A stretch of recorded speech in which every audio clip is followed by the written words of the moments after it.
Hello, and welcome to Anime Audio Commentary. Today I'll be commenting on Episode 7 of Spy Family Season 3. If you'd like to watch along, then start watching now.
Alright, so last we left off, the bus Anya was on for the field trip was hijacked, and, this is really bad, because, when you have armed, political extremists hijacking school buses that are driving around children,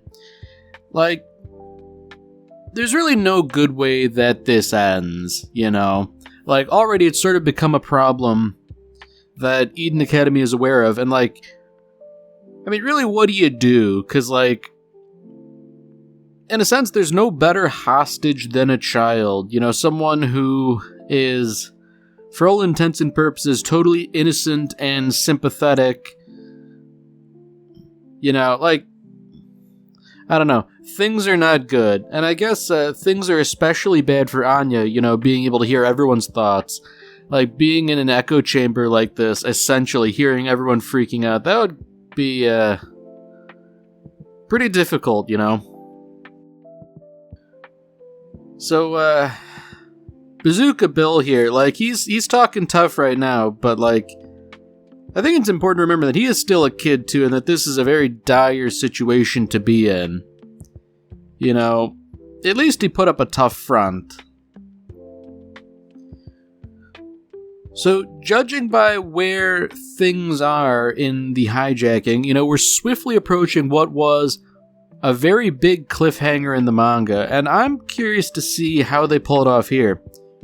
I was hoping it would have been at the end of an episode, but it seems like it's going to be, fairly early on in this episode, and without spoiling it, in the few minutes before it happens, there's a way where they could do it where it would still work, albeit much less so than if it were right at the end of the episode where we, the audience, have to wait a week to see what happens next. So, already, just listening to the hijacker, he's decidedly aware of the status of all the kids, especially who their parents are. Because, people are the children of military officers, leaders of industry, things like that, politicians. So, it's very clear that there are a lot of important people here, and that if things go wrong from the perspective of the kidnapper, this could very well be kicking the hornet's nest. However, he doesn't really truly realize the magnitude of all this because the handler has been made aware of what's going on, given that Damien and Anya are sort of key to Operation Strix. Now, the real kicker here is that, Twilight's out of town on a mission, so he can't exactly come to the rescue here. And even if he were to do such a thing, he'd have to do it in disguise. He couldn't actually show up as Lloyd Forger, psychologist, to take care of all this. So, the handler's pledging to sort of like help from the shadows, try and like maintain plausible deniability and do stuff, but like, I don't know, man, like that's not great, because like, I feel like the police aren't remarkably well equipped for all this, like this is a very dangerous situation, and when there's the lives of like, I don't know, approximately 24 kids on the line here, I feel like there's no real margin for error. Now, Anya's plan here to sort of insinuate that she's about to have an emergency, like it didn't actually work in the way everyone thought she had intended it, but,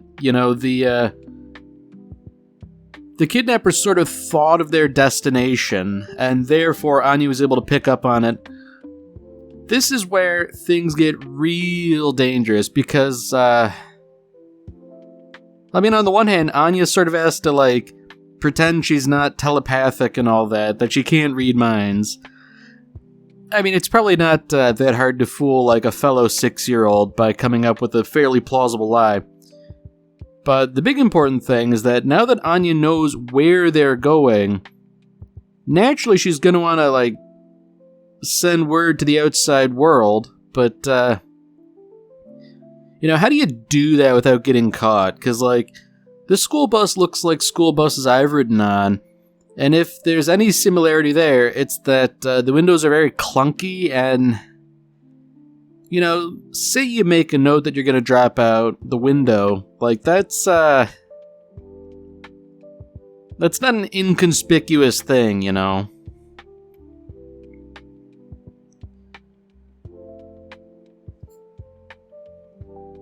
So Becky, like, she's got, like, a reasonable plan here, like, essentially put, like, her school ID in with the note and drop it out the window. Damien's sort of, like, countermanding them, saying that, like, look, this isn't a good idea, you're gonna get us killed. Which, fair enough, it might not be a bad idea to be prudent. But, sometimes fortune favors the bold here. You need to take action when the lives of others are on the line, and, Anya's not exactly couching it in these terms, but, there might be a Stella Star in it for your valor, especially seeing as how Damien's taking it upon himself to, get up and distract the kidnappers.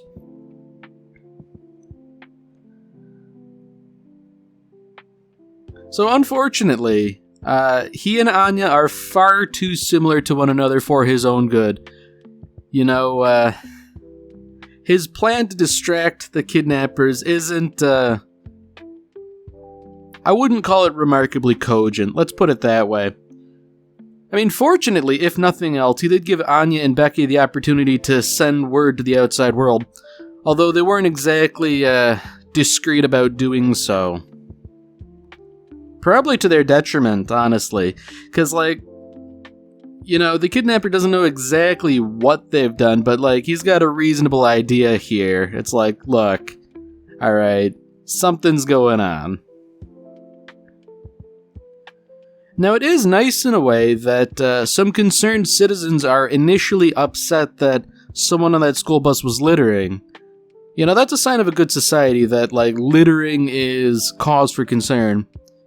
But it also has the secondary benefit of finding the note and saying, like, okay, something's going on. So here we have it, the kidnapper just slaps, like, a bomb with a collar on Anya's neck and locks it in place.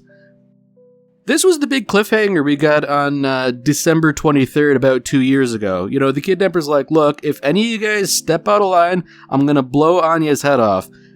That was the cliffhanger we got for, like, 2 months, Everyone was memeing online, like, the editor's kicking down doors saying, like, alright, where's the author? He slipped his past editorial. What's going on? He's off his meds. He's going crazy. And, that was what we were left to contend with. So the real question is, well, there's the answer, I guess. Because there was something they could have immediately led into after that, which they are not presently doing. And I do believe it was like immediately in the next chapter how it started. So that they've cut to the SSS here. This isn't like anime original or anything. The SSS did have a stake in what was going on here and getting involved, because this is obviously bad. But at least in the manga, there is immediate sort of resolution to the bomb collar business.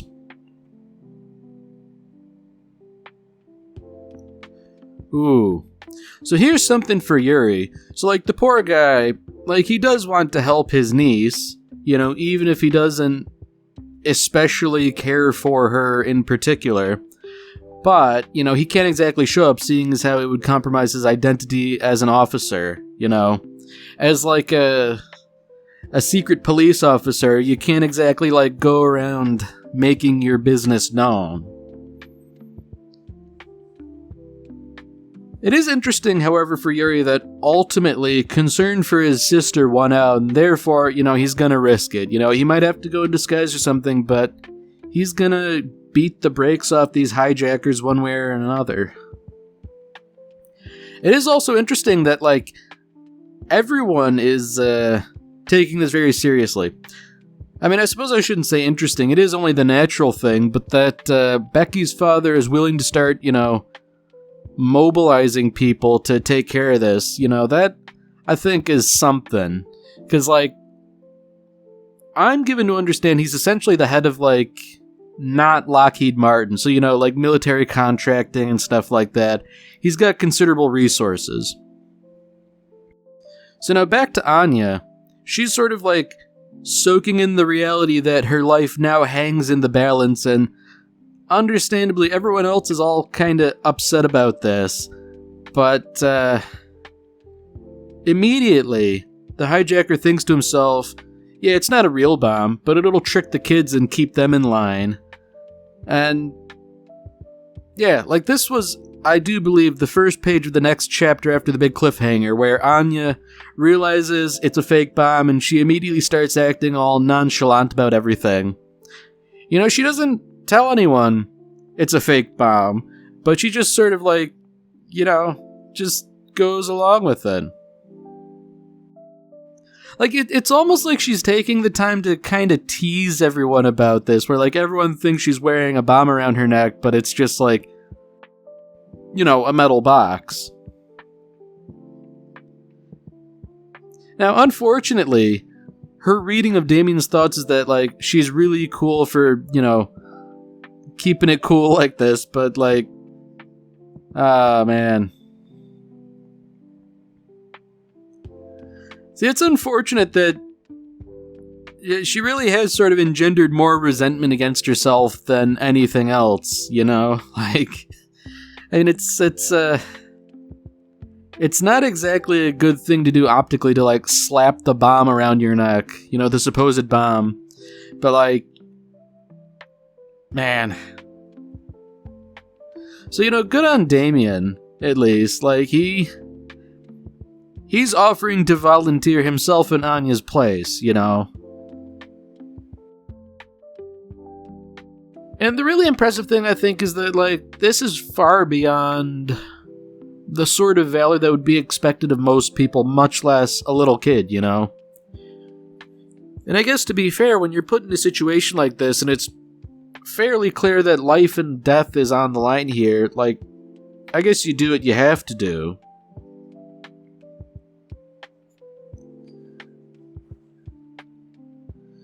So, unfortunately for Damien, the kidnapper doesn't really care about this. He's like, oh yeah, you can have one too, I guess. You know, I guess that says something about the kidnapper, because, you know, despite Damien's noble intentions, he's like, oh yeah, no, you guys can both have one. Like, I don't know. There's something evil about that. Like, I recognize I'm saying that, you know, it just occurred to me that the guy kidnapping children might be evil, but I feel like there's something especially evil, a level beyond where you can't even acknowledge the valor of someone trying to make a self-sacrificial play here. You know, the least you could do is honor that wish, you know? Like, someone's still under your thumb, someone's still got the bomb collar around their neck, you know?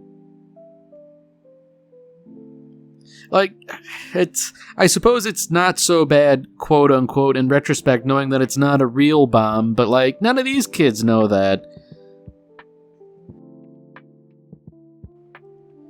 I mean, considering that he thinks it's real, you know, Damien's holding up fairly well. You know, not great or anything, but like, he's at least keeping a stiff upper lip. And I guess Anya kind of like tries to sell him on the idea that it's not real, you know, passing it off as lip reading again, but yeah, unfortunately, Damien's not going for it.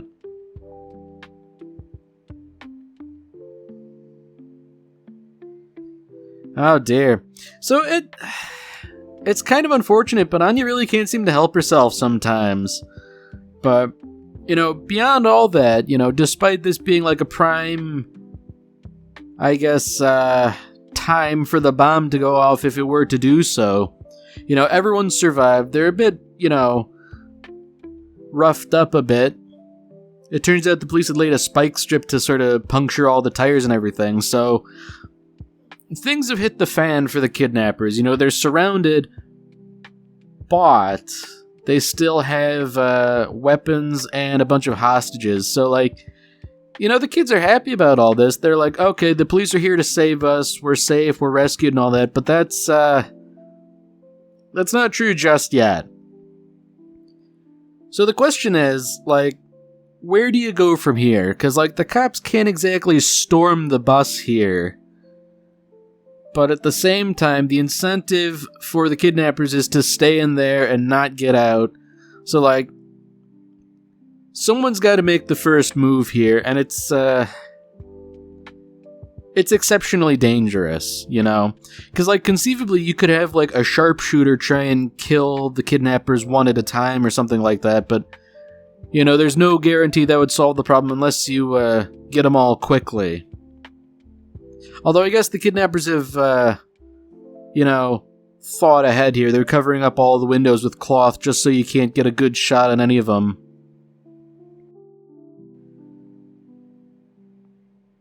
You know, this is one of those things where, like, perhaps the best bet would for the children to, like, do something, you know? It's not good, you know, they don't have good odds or anything, but I feel like if they all did something, it would be better than all of them doing nothing. But, you know, it's a fairly tall order to get all the kids on the same page, you know? Now, this guy's mentioning the Red Circus, who have cropped up a bit before, and honestly, I think the last time they cropped up, Yor was butchering them. For this guy to talk about them being captive, like, I don't know, man. I think prison's a safer place for them for the time being, you know?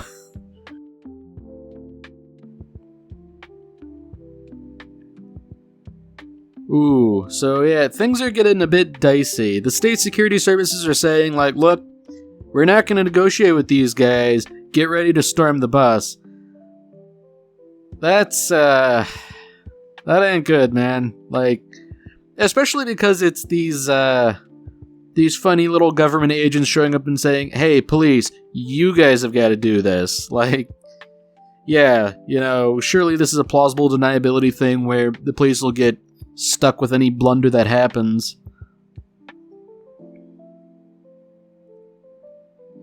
Yeah, you know, it's almost typical in a way that various authorities are sort of disagreeing on how to proceed, and no matter what, the children will be the ones to suffer. So at least, like, some of the kidnappers are kind of rational. You know, like, one was saying, like, look, we'll say, like, we'll issue a deadline and then we'll start killing kids if they don't meet it. But, you know, the other one recognizes that would give them an excuse to storm in, which, you know, really would be the worst case scenario. So it really seems like everyone's just kind of stuck, you know.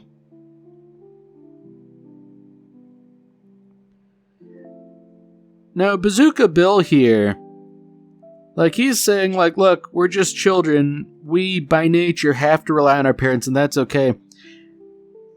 It's understandable. It's true. But I would have thought he, of all people, would be willing to do something.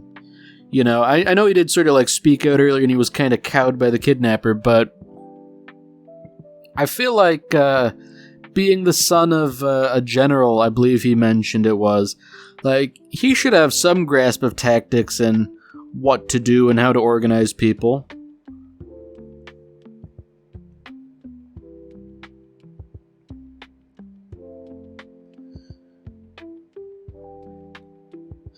Oh. Oh, man, you know it's over when you have to tie Yuri to a structural column to prevent him from intervening. Oh, the poor guy.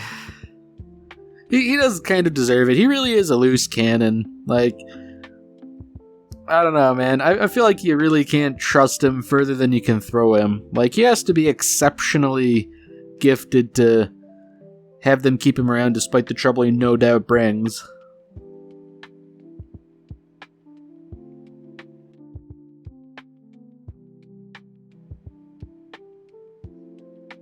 So already, like, Yuri's kind of on the scene, like, he's on the ground, he's putting two and two together, he's figuring out where the bus is likely to be given police roadblocks and where they were last sighted. So I guess the question is, like, surely he's not going to go in, right? Like, if anyone were capable, it would likely be him. Oh, that's the end of the episode. Wow. Strikes me that they're kind of milking this a bit. Ah, well.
Alright, well that's it for this episode.